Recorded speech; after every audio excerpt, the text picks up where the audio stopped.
أعوذ بالله من الشيطان الرجيم ربنا ما خلقت هذا باطلا سبحانك فقنا عذاب النار.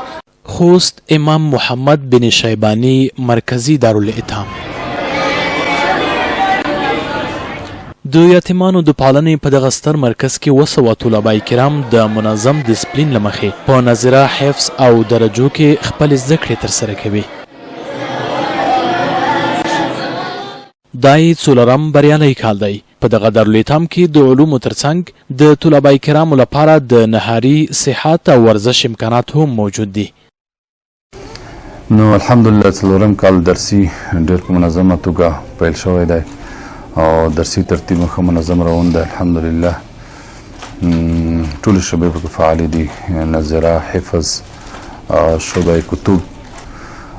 طلبه کرام چې دي یتیمان دلته 200 دي لیلي او استادان هم چې دي 22 استادان دي او 14 صنفونه دي.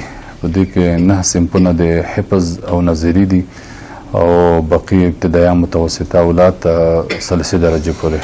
نو د درسونو علاوه خوراک نظام برابر دی او تفریم شته پکې او خوب او صحت او دا ټول ترتیب شته ان شاء الله.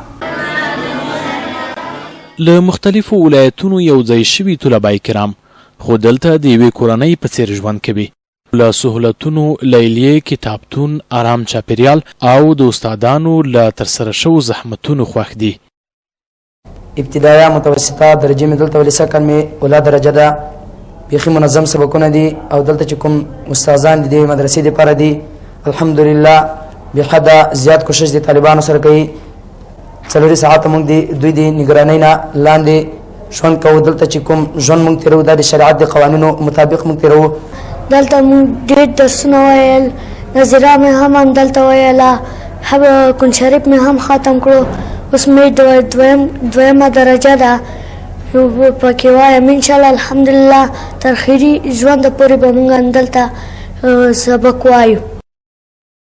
خوست کې د امام محمد بن شیبانی مرکزی دارالایتام د شهید سیف الله بلال او محمد الفندي غلنګ 2 نورې څانګې لري چې ټول 900 زده کوونکي له یو ډول حقوقو برخمن او دغه بریالۍ پروسه په منظم ډول جریان لري.